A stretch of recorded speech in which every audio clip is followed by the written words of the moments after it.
divorce from an abusive marriage, I finally succeeded in getting Los Angeles in my address. Around that time, one of the biggest songs on K-Rock, oh, what happened to the mic? Is it on? Okay, good. Around that time, one of the biggest songs on K-Rock was City of Angels by 30 Seconds to Mars. And it was an instant addition to all my playlists. It felt like divine timing. In fact, I was so obsessed with it that if I was driving somewhere at night, and then the city was going to come into view while I was listening to the song, I'd rewind the track to make sure that it would perfectly time with when Jared Leto would sing, "I Am Home" during the bridge. Yes, I am a drama queen. By October 2014, although I was still struggling post-divorce, my roots in the city were deep.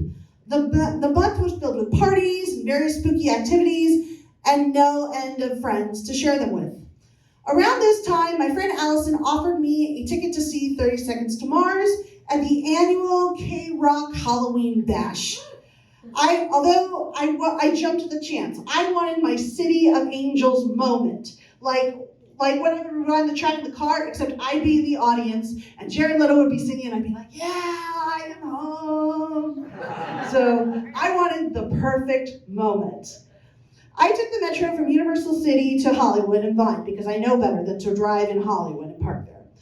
Arriving at the Fonda 15 minutes early, I am wearing my Halloween costume, which is butterfly wings, antenna, and social media logos all over my body. I was a social butterfly. Yeah. So not only did I think it was clever, but there was a $1,000 costume contest that I intended to win. I was delivering food for a living at the time and barely making ends meet. I needed the cash. So I got there 15 minutes early and I was waiting for Allison to give me my ticket. Eventually. One day. Any minute now. No matter how long I've lived in LA, I'm always amazed at how many people here are perpetually late. And I am waiting there for an hour, and I am meeting all sorts of people. I am meeting the people in the 30 Seconds to Mars shirts, and they're carrying giant flags with the logo on the band on them. And then I become acquainted with a flamboyant gay guy in a Beetlejuice tutu, striped leggings, and chunky heels. I know how to pick him. And he tells me, come find me inside, and we'll hang out. I was like, yep, we'll do. Eventually. One day. It takes about an hour, but Allison arrives with my ticket, and by the time I walk in the door, Stryker from K-Rock is crowning Edward Scissorhands and Lydia from the wedding scene in Beetlejuice as the costume contest winners. And I'm bummed, but, as they're getting ready for the band to come on, I find the people who I found outside. And I find the people in the 30 Seconds to Mars shirts. And we're talking, and they asked me if I'd seen the band. I was like, no, not yet. What? It's amazing. It's like a religious experience. Scientology is that way. I'm sorry, I don't know what's going on. And within that moment, the band comes to the stage, and it is like a freaking bum rush of people, just rushing the stage to see Jared Leto and his brother, start playing. And I'm just and they're smashing all the social media logos all over my body. So I find my Beetlejuice tutu friend, and I'm like, let's just go to the bar. I can't deal with this. And about halfway through the set, they started playing City of Angels, and everybody in the crowd's going oh, and the flags are waving, and it's like a mega church, and I'm Jewish. So, it felt like tonight was not for me. It was not, the lights weren't for me, the song wasn't for me, it was for these crazed fans who are literally obsessed with Jared Leto. And I'm just I can't even believe this is happening, and I'm rubbing my eyes, and that's when my contact lens comes out. And I'm like, great, on top of everything else. And I am asking everybody on the way to the bathroom, do you have contact lens solution? And I run into the bathroom, does anybody have contact lens solution? And a girl, drunk girls in stalls, they're great. One of the drunk girls yells, just put it in your mouth! Put it in your eye! It'll be fine! I didn't have options. I had to do it, so there I did it. But, and I'm at the end of the concert, I'm just ready to call this night. I'm like, this night is a disaster. And then one of Allison's friends shows up and says, hey, I have passes to the after party and the band's gonna be there. I was like, you know what? I didn't get my City of Angels moment, but maybe I can meet Jared Leto and say to him, like, oh, your song moved me.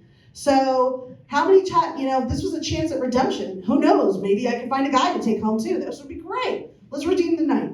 So I head up to the rooftop of the Fonda. I'm greeted by Stryker from K-Rock, who's super chill. And then I get a drink from the bar. And this is the last time that anybody there talks to me for like a half an hour. And I'm kind of bummed. I want to be social. I want to like hang out. And I'm like, this is really disappointing. Until my friend in the tutu shows up. And he's there and he's like, yeah, let's go hit on some guys. I'm like, yes, let's do it. Let's find somebody to take us home. Woo! And we're going through and we're trying to like hit on people. It's like, this is not working. You're in a dress and I'm covered in smushed social media logos. And so we sit on a couch and we start chatting. And somehow during the conversation, I mentioned my belief, my strong-held belief, that I believe that kissing is a lost art form and heterosexual males just don't bother with it because they're trying to get to other things. And then he says, I'm the best kisser. And I was like, whatever, dude. And I take a sip of my drink. He puts his drink down and reaches for my face. What are you doing? And I'm like thinking to myself, didn't he say he was gay? I'm confused. He's like, trust me. And out of all the makeout sessions I've had in my life, almost there's always some sort of a desire, horniness, something. Despite being solid in technique, he was a good kisser. Making out with him was like making out with my ex-husband. It was devoid of all feelings, but rather done in an attempt to prove something. It was empty. The whole evening was empty. And the plans I had made for joy was somehow wasted away on everything going wrong. It was a shallow LA that people used to make fun of when I was married. So defeated, I returned to the Metro and I plugged my headphones in. And the song that comes on is a song by Mandy Moore in her late career when she tried to do singer-songwriter. But it was called Gardenia. And Gardenia is about finding yourself after a breakup and how it's messy and complicated. And it's never easy, but it's always worth it. And wasn't that what I was doing? Wasn't that why I loved that song about finding yourself in the fire-burned hills in the land of billion lights? Because no matter what it is, a good day, a bad day, a whatever day, they're my days. And you can't take that away from me. And the fact that Jared Leto is using 30 Seconds to Mars to lead a cult can't take it away from me either.